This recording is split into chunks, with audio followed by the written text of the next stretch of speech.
ಅಲ್ಲ ಹಿರಿಯ ನಾಯಕರು ಈ ರೀತಿಯಾಗಿ ಹೇಳಿಕೆ ಕೊಡೋದು ಅದನ್ನ ಹೇಳಿದ್ನಲ್ಲ, ಕೊಡಬಾರ್ದು. ಆಡಿಯೋ ಲೀಕ್ ಆಗಿದೆ. 2024 ಟೈಮಲ್ಲಿ ಕಾರ್ಯಕರ್ತರ ಜೊತೆ ಮಾತಾಡ್ತಕ್ಕಂಥ ಆಡಿಯೋನ ಲೀಕ್ ಮಾಡಿದ್ದಾರೆ. ಅದೇ ಕೊಡಬಾರ್ದು, ಅದನ್ನು ಪಕ್ಷ ಅದನ್ನು ನೋಡಬೇಕು. ಸಂಬಂಧಪಟ್ಟ KPC ಅಧ್ಯಕ್ಷರು ಈ ಆಡಿಯೋ ಇವರು ಶಿವಲಿಂಗೇಗೌಡರು ಮಾಡಿದಾರೋ ಮಾಡಿದ್ಲು ಅನ್ನೋದನ್ನ ಚೆಕ್ ಮಾಡಿ, ಅಕಸ್ಮಾತ್ ಅವರು ಹೇಳಿಕೆ ಕೊಟ್ಟಿದ್ರೆ ಕ್ರಮ ತಗೋಬೇಕು. ಈಗ ರಾಜೇಂದ್ರ ಮೇಲೆ ಕ್ರಮ ಆಗಿದೆ, ಹೈಕಮಾಂಡ್ ಮಾಡಿದೆ, AICCಯಿಂದ ಆಗಿದೆ. ಇವ್ರ ಮೇಲೆ ರಾಜ್ಯಾಧ್ಯಕ್ಷರು ಕ್ರಮ ತಗೋಬೇಕು. ಶಾಸಕರಿದ್ದಾರೆ, ಇಲ್ಲ ಮುಖ್ಯಮಂತ್ರಿ CRP ಲೀಡರ್ಗಳು ಶಿವಲಿಂಗೇಗೌಡರು ಕ್ರಮ ತಗೋಬೇಕು ಅಂತ ನಾನು ಆಗ್ರಹಿಸ್ತೀನಿ.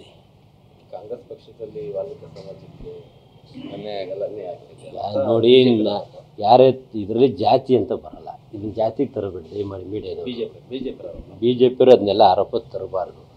ಈಗ ಅವರೇ ಅಷ್ಟ ನಮಗೆ ಯಾರನ್ನ ನಾಗೇಂದ್ರ ಅವ್ರನ್ನ ಇದಂಥದ್ದು ರಾಜೀನಾಮೆ ತಗೊಳ್ಳಿ ಅಂತ ಯಾರು ಹೇಳಿದ್ದು? ಅವ್ರು ಹೇಳ್ಬೇಕಿದೆ ವಾಲ್ಮೀಕಿ ಸಮುದಾಯದವ್ರು ತಗೋಬೇಡ್ರಿ ಅಂತ ಹೇಳ್ಬೇಕಿತ್ತು.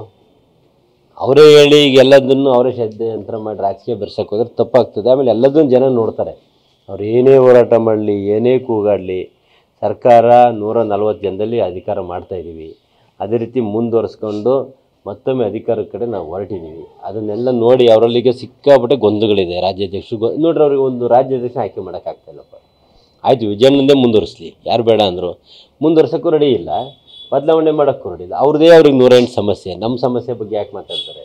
ದಯಮಾಡಿ ಫಸ್ಟ್ ಅವ್ರ ತಟ್ಟೆಯಲ್ಲಿ ಬಿದ್ದರಂತ ಯಜ್ಞನ ಬಗೆಹರಿಸ್ಕೊಳ್ತಾರೆ, ಆಮೇಲೆ ನಮ್ಮ ಹಣ ಓಡಿಸೋಕ್ಕೆ ಬರಲಿ.